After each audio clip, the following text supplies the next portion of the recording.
नमस्कार दोस्तों, एक बार फिर से आपका स्वागत है अपने चैनल स्टडी पॉइंट मौर्या में। दोस्तों, जैसा आप जानते हैं, मैं आपको जो बुक पढ़ा रहा हूँ उसका नाम है आर्थिक सांख्यिकी। और आर्थिक सांख्यिकी में जो लेसन स्टार्ट आज मैं करने वाला हूँ वह लेसन नंबर 4, जिसका नाम है दोस्तों आंकड़ों का व्यवस्थीकरण। इसको इंग्लिश में बोलते हैं ऑर्गेनाइजेशन ऑफ डाटा।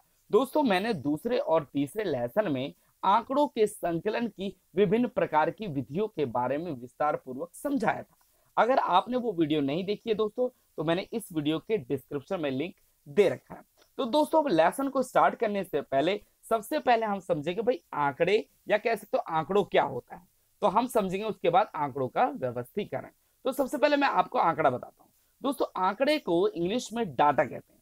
आंकड़े को इंग्लिश में क्या कहते हैं दोस्तों? डाटा कहते हैं। डाटा किसी भी रूप में हो सकता है दोस्तों। अगर आप अपने स्कूल में देखते हैं दोस्तों, आपके क्लास टीचर आपके जो क्लास रजिस्टर होता है उसमें आपका नाम, student ID, date of birth, admission ID, ये सभी प्रकार की सूचनाओं को इकट्ठा करके रखते हैं। वो भी एक तरीके का डाटा होता है। अगर आप राशन लेने जाते हैं दोस्तों, आपके राशन कार्ड में परिवारों के कुल सदस्यों की संख्या लिखी रहती है और उनके नाम लिखे रहते हैं। ये भी एक तरीके से आंकड़े होते हैं। जनगणना जब होती है दोस्तों, हर 10 वर्ष सेंसस होती है, तो अनुसंधान क्षेत्र से कोई ना कोई व्यक्ति हमारे घरों तक आता है और विभिन्न प्रकार की सूचनाओं को एकत्रित करके अनुसंधान क्षेत्र में पहुंचाता है। क्लियर? तो ये होते हैं आंकड़े। अब यहाँ पे हम पढ़ेंगे दोस्तों आंकड़ों का व्यवस्थीकरण, कि किस तरीके से हम आंकड़ों को ऑर्गेनाइज कर सकते हैं। ठीक है दोस्तों, हमने आंकड़े इकट्ठा कर लिए, विभिन्न स्रोतों से आंकड़ों को इकट्ठा कर लिए। क्या सभी आंकड़े एक जैसे होंगे? क्या सभी आंकड़े एक जैसे होंगे?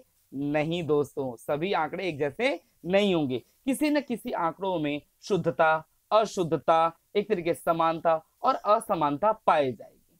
क्लियर है दोस्तों? एक सबसे अच्छा एग्जांपल बता, जैसे हमारी मम्मी होती है दोस्तों, अगर वो सब्जी लाती है या टमाटर लाती है तो सबसे पहले वो क्या करती है? देखते जो टमाटर जो खराब होने वाला है उसको पहले निकाल देती हैं, जो टमाटर एकदम सही साफ सुथरा है उसको कल के लिए या परसों के लिए रख देती हैं। तो इसका मतलब क्या दोस्तों? व्यवस्थित करना, उसको ऑर्गेनाइज करना। क्लियर? तो उसी प्रकार दोस्तों आज की इस क्लास में हम समझेंगे भाई आंकड़ों का व्यवस्थीकरण किस रूप में किया जाता है। क्लियर? तो दोस्तों मैंने सबसे इजी ये जो रेड में कर रखा है ना दोस्तों, रेड लाइन में, इसको हम पढ़ेंगे। कहता है दोस्तों आंकड़ों के व्यवस्थीकरण से हमारा अभिप्राय उन सब क्रियाओं से है जिसके द्वारा आंकड़ों को सरल व व्यवस्थित ढंग से प्रस्तुत करके समझने योग्य बनाया जाता है। दोस्तों, आंकड़ों को क्यों व्यवस्थित किया जाता है, क्यों उसको ऑर्गेनाइज किया जाता है? क्यों? जिससे कि हम आसानी से समझ सकें। ठीक है दोस्तों, जिससे हम आसानी से सरल रूप से उन चीजों को समझ सकें। जैसे कि एक छोटा सा एग्जांपल, हमारी मम्मी दोस्तों किचन में जब खाना बनाती है तो जो रोजमर्रा की जरूरतों में पूरा होते हैं मसाले, वो बगल में रख लेती है अपने, मतलब कि चूल्हे के बगल में रख लेती है, जो मुझे रोज यूज करना है। जैसे नमक हो गया, हल्दी हो गया, है ना दोस्तों, ये डेली यूज की है। जैसे दोस्तों कुछ मसाले होते हैं जिनको हम किसी एक तरीके से कोई पकवान बनाते समय उसका प्रयोग करते हैं, तो उसको मम्मी थोड़ा ऊपर की तरफ रख देती है। तो यही इस तरीके से दोस्तों हमारी मम्मी किचन में सभी चीजों की इस तरीके से ऑर्डर वाइज रखती है, जिससे हम आसानी से समझ सकते हैं। तो उसी प्रकार दोस्तों डाटा भी ऐसे ही होता है। डाटा क्या कहता है दोस्तों? डाटा मतलब कि आंकड़ों का व्यवस्थीकरण क्या होता है दोस्तों? कहता है व्यवस्थीकरण से हमारा अभिप्राय उन सब क्रियाओं से जिसके द्वारा आंकड़ों को सरलता या सरल या व्यवस्थित रूप से प्रस्तुत करके समझने योग्य बनाया जा सके। मतलब कि आंकड़ों को व्यवस्थित इस तरीके से किया जाए जिसको हम आसानी से समझ सकें। क्लियर साथियों? अब चलते हैं उनका वर्गीकरण। वर्गीकरण का मतलब होता है दोस्तों इंग्लिश में क्लासिफिकेशन। क्लासिफिकेशन को दोस्तों क्या बोलते हैं? वर्गीकरण। अब देखो वर्गीकरण को सबसे इजी में लिखा है दोस्तों। जैसे वर्गीकरण मतलब होता है दोस्तों कि जैसे मैं ये रेड लाइन वाला पढ़ रहा हूं, कहता है कि इस क्रिया को जिसके द्वारा आंकड़ों को उनकी समानता अथवा असमानता के आधार पर विभिन्न वर्गों में विभाजित किया जाता है, वर्गीकरण कहा जाता है। दोस्तों मतलब कह रहा है क्या है यहाँ पे? कहता है वर्गीकरण क्या है, क्लासिफिकेशन क्या है? क्लासिफिकेशन मतलब बांटना, वर्गीकरण करना। तो कहता है कि कोई भी आंकड़े हो उनकी समानता व असमानता के आधार पर उनको विभिन्न वर्गों में विभाजित किया जाता है, उसी को क्या कहते हैं? वर्गीकरण। जैसे दोस्तों हमारे समाज में, समाज को भी दोस्तों 2 या 3 भागों में बांटा गया, चाहे धनी हो निर्धन हो, शिक्षित अशिक्षित हो, है ना दोस्तों। ये भी एक तरीके से क्या है? वर्गीकरण है। क्योंकि समाज में रहने वाले लोगों को हमने भी अलग अलग रूपों में बांटा है। जैसे निम्न वर्ग के लोग, मध्यम वर्ग के लोग, उच्च वर्ग के लोग, ये भी एक तरीके का क्या है साथियों, क्लासिफिकेशन, मतलब कि वर्गीकरण। अब चलते हैं दोस्तों वर्गीकरण के आधार, भाई किस आधार पर आंकड़ों को हम वर्गीकृत करते हैं।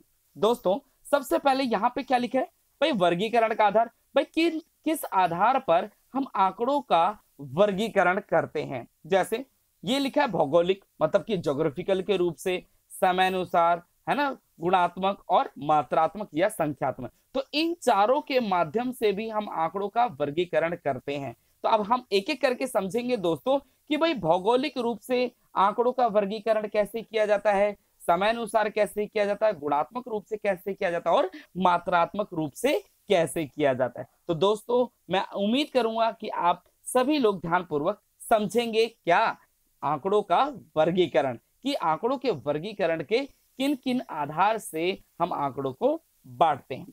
तो चलते सबसे पहला क्या है दोस्तों हमारा भौगोलिकरण वर्गीकरण, मतलब कि ज्योग्राफिकल, मतलब एक तरीके से कह सकते हैं दोस्तों यहाँ पे कि कोई भी आंकड़ों को हम एक ज्योग्राफिकली के हिसाब से हम आंकड़ों को बांटते हैं, वो हमारा भौगोलिक वर्गीकरण होता है। क्लियर, चलो हम इसकी परिभाषा पढ़ते हैं। कहते हैं इस प्रकार का वर्गीकरण आंकड़ों की स्थिति या भौगोलिक विभिन्नता के आधार पर किया जाता है।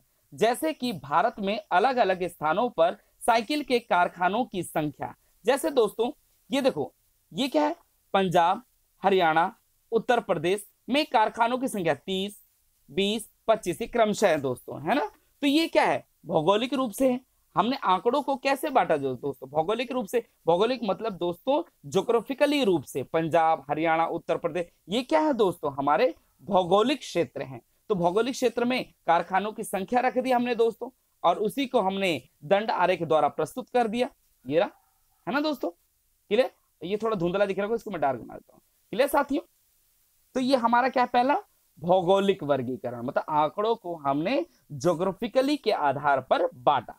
अब उसके दूसरा, मतलब कि आंकड़ों के वर्गीकरण का दूसरा, किस आधार पर हम आंकड़ों को बांटते हैं दोस्तों, समय अनुसार वर्गीकरण, इसको बोलते हैं क्रोनोलॉजिकल क्लासिफिकेशन। इसमें क्या होता है दोस्तों, जब आंकड़ों का वर्गीकरण समय के आधार पर किया जाता है, मतलब कि कोई भी टाइम पीरियड के आधार पर किया जाता है, वो समय अनुसार वर्गीकरण।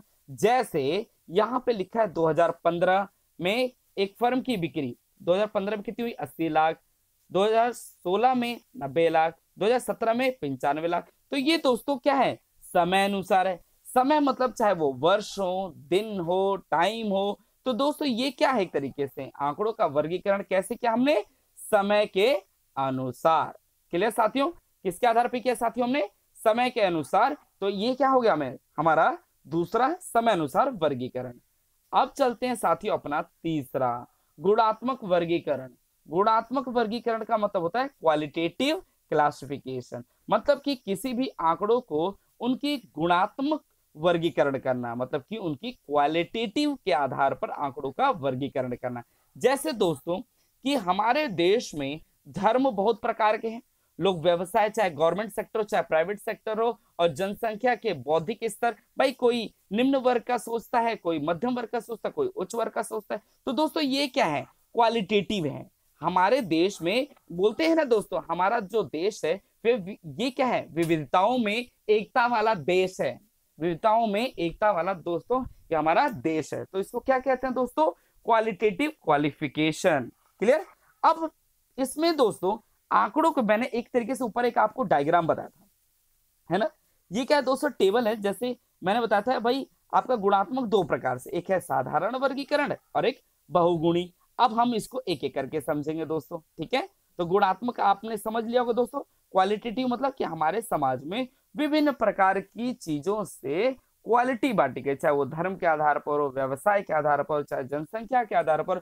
तो विभिन्न प्रकार की ये क्या है, गुणात्मक वर्गीकरण है दोस्तों। अब साधारण वर्गीकरण में पहला समझते हैं दोस्तों, साधारण वर्गीकरण क्या होता है, जिनमें हम किसी भी समाज को या किसी भी आंकड़ों को हम केवल दो भागों में वर्गीकृत करते हैं, वो है हमारा साधारण वर्गीकरण। जैसे दोस्तों समाज में पुरुष और स्त्री हो गया, स्वस्थ अस्वस्थ हो गया, शिक्षित और अशिक्षित हो गया, चाहे हम कह सकते हैं शहरी और ग्रामीण, ये भी क्या है, दो भागों में हमने आंकड़ों को बांटा है। जैसे दोस्तों मैंने अभी बताया, जैसे पुरुष और स्त्री, स्वस्थ अस्वस्थ, शिक्षित और अशिक्षित, कुशल और अकुशल, तो ये भी आप कह सकते हो दोस्तों क्या, साधारण वर्गीकरण। अब इसमें दूसरा पॉइंट क्या देखा दोस्तों, बहुगुणी, मतलब कि जब हमने उन दो के आधार पर बांटा, जैसे पुरुष और स्त्री, अब पुरुष और स्त्री को, जैसे दोस्तों मैंने आपको बताया ये पुरुष और ये स्त्री दो हो गए, ठीक है।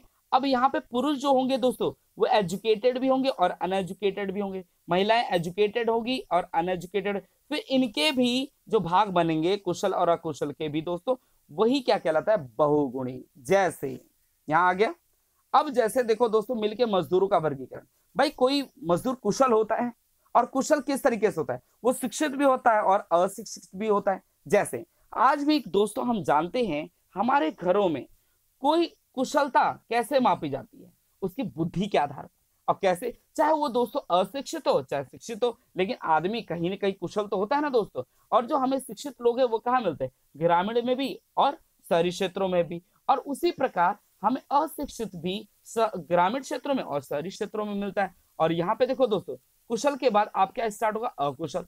अकुशल में भी भाई कोई लोग पढ़े लिखे भी, भाई जो पढ़े लिखे होते हैं वो भी अनस्किलफुल होते हैं, और जो नहीं पढ़ा लिखा होता है वो भी अनस्किलफुल होता है। और वो जनसंख्या कहाँ, ग्रामीण में भी है, शहरी में भी है, ग्रामीण में भी और शहरी में। तो दोस्तों ये क्या है आपका मैनीफोल्ड, मतलब कि कह सकते हो आपका बहुगुणी वर्गीकरण। अगर मैं खाली मिलके मजदूरों को खाली इन्हीं दो भागों में बांट दूं, क्या, इन्हीं दो भागों, क्या, कुशल और अकुशल, तो ये क्या है आपका, ये साधारण वर्गीकरण है। जब मैं इन्हीं के एक तरीके से पार्ट्स बनाऊंगा बहुत सारे, तो ये मैनीफोल्ड हो गया, मतलब कि बहुगुणी हो गया। क्लियर दोस्तों। अब समझते अपना लास्ट चौथा क्या है दोस्तों, मात्रात्मक या संख्यात्मक वर्गीकरण। भाई कोई भी आंकड़ों को बांटने के लिए उनकी क्वांटिटी होना भी जरूरी है, न्यूमेरिकली क्लासिफिकेशन भी होता है दोस्तों। जैसे हम कोई भी सामान लेते हैं तो कहीं ना कहीं किलो के हिसाब से मिलता है ना। लंबाई कैसे मिलती है दोस्तों, कोई भी अगर कपड़ा लेना जाते हैं तो सेंटीमीटर के हिसाब से मिलता है। तो ये सब क्या है दोस्तों, मात्रात्मक या कह सकते हो संख्यात्मक वर्गीकरण। जैसे दोस्तों हम आलू लेने जाते हैं, है ना, वो किसके आधार पर होता है, भार के आधार पर होता है, किसके आधार पर, वेट के आधार पर होता है। तो दोस्तों क्या कहते हैं, जैसे आलू लेते हैं तो बोलता है 30 रुपए किलो, तो ये क्या है दोस्तों, मात्रात्मक वर्गीकरण है, मात्रा के आधार पर। लेकिन दोस्तों हम किसी व्यक्ति की कुशलता और अकुशलता को नहीं माप सकते, शिक्षित और अशिक्षित को नहीं माप सकते, क्योंकि ये दोस्तों ये क्या है, क्वालिटी है। ये क्या है दोस्तों, क्वालिटी मतलब एक तरीके से गुणवत्ता है, ठीक है दोस्तों, मतलब कह सकते हैं गुणात्मक है। क्लियर। और यहाँ पे जो हमारा चौथा है दोस्तों, वो मैंने क्या बताया, ये आपका क्वांटिटेटिव, और क्वांटिटेटिव को क्या बोलते हैं, न्यूमेरिकली क्वालिफिकेशन, मतलब आंकड़ों को किसी भी तरीके से न्यूमेरिकली रूप से बांटना ही हमारा क्या कहला सकता है, न्यूमेरिकली क्लासिफिकेशन। जैसे दोस्तों राम और श्याम दो बंदे हैं, इनका वेट है दोस्तों 50 किलो और इसका है 60 किलो।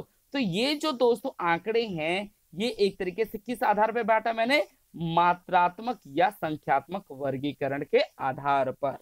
क्लियर साथियों। तो दोस्तों मैं एक बार हल्का हल्का फिर रिवाइज करा देता हूं लेसन को, जिससे आप आसानी से इस लेसन को याद कर सकते हैं। तो साथियों सबसे पहले हम समझेंगे आंकड़ों का व्यवस्थीकरण। भाई आंकड़ों को हम व्यवस्थित क्यों करते हैं, भाई आंकड़ों को व्यवस्थित करने का उद्देश्य क्या होता है, जिससे मैं आसानी से आंकड़ों को समझ सकता हूं।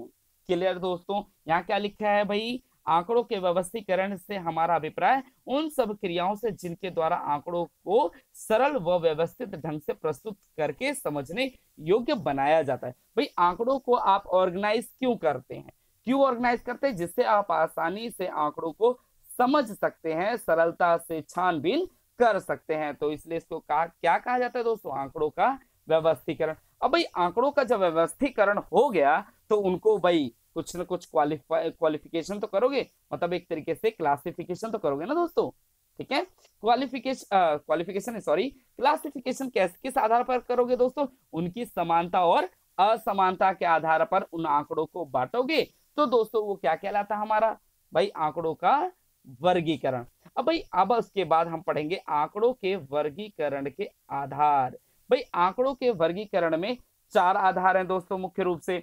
एक तरीके से भौगोलिक रूप से, भौगोलिक मतलब किसी भी क्षेत्र वाइज किसी भी आंकड़े को बांटना। जैसे मैं कह सकता हूं दोस्तों, भाई यूपी की जो जनसंख्या है दिल्ली की तुलना में बहुत अधिक है। क्लियर साथियों। भाई बिहार की जनसंख्या दिल्ली की तुलना में बहुत कम है। तो ये मैंने एक अंदाजा बताया दोस्तों। तो ये क्या है, मैंने भौगोलिक बताया, मतलब कि आपको मैंने ज्योग्राफिकली रूप से बताया। क्लियर साथियों। फिर आ जाता दूसरा समयानुसार। भाई कोई ना कोई आंकड़े समयानुसार बांटा जाता है। जैसे मान लो कोई सब्जी वाला है, तो हम कह सकते हैं भाई सोमवार को 10 किलो बिका, मंगलवार को 20 किलो बिका, बुधवार को 30 किलो बिका। तो ये जो मैंने सोमवार मंगलवार बुधवार ये दिन है, चाहे मैं कोई ईयर लिख दूं 2019 2020 2021, तो ये दोस्तों क्या है हमारा समयानुसार कोई वर्गीकरण किया गया। और गुणात्मक में दोस्तों किसी भी व्यक्ति की क्वालिटी बताई जाती, किसी समाज में रहने वाले लोगों की क्वालिटी। जैसे समाज में पुरुष भी है और महिलाएं भी हैं, तो ये दोस्तों अगर मैं इनको खाली दो भागों में बांटता हूं तो साधारण वर्गीकरण। और उन पुरुष और स्त्री को अगर मैं उनको बहुत अलग अलग भागों में बांटूं तो ये बहुगुणी हो गया। और लास्ट में दोस्तों हमारा चौथा जो है कहता है मात्रात्मक या संख्यात्मक क्लासिफिकेशन, मतलब कि वर्गीकरण। इसमें आंकड़ों को दोस्तों उनकी संख्या के आधार पर बांटा जाता है। जैसे अगर हम कोई दोस्तों वेट वाली बात करें, वजन की बात करें, तो हम क्या बोलते हैं दोस्तों, उसका भार किसी किसी भी वेट को मापने के लिए हम किलोग्राम में मापते हैं, है ना दोस्तों। किसी भी कपड़े हो, किसी भी चीज को मापने के लिए हम सेंटीमीटर का प्रयोग करते हैं, है ना दोस्तों। लिक्विड को मापने के लिए हम लीटर का प्रयोग करते हैं। तो ये आ जाता है दोस्तों संख्यात्मक एक तरीके से वर्गीकरण। क्लियर दोस्तों। तो दोस्तों मैं उम्मीद करूंगा आज की इस क्लास में आपने आज क्या समझा दोस्तों, आंकड़ों का व्यवस्थीकरण। भाई आंकड़ों का व्यवस्थीकरण किन किन आधार पर किया जाता है। तो दोस्तों मैं उम्मीद करूंगा लेसन नंबर 4 की कुछ महत्वपूर्ण परिभाषाओं को आपने समझ लिया होगा। नमस्कार दोस्तों।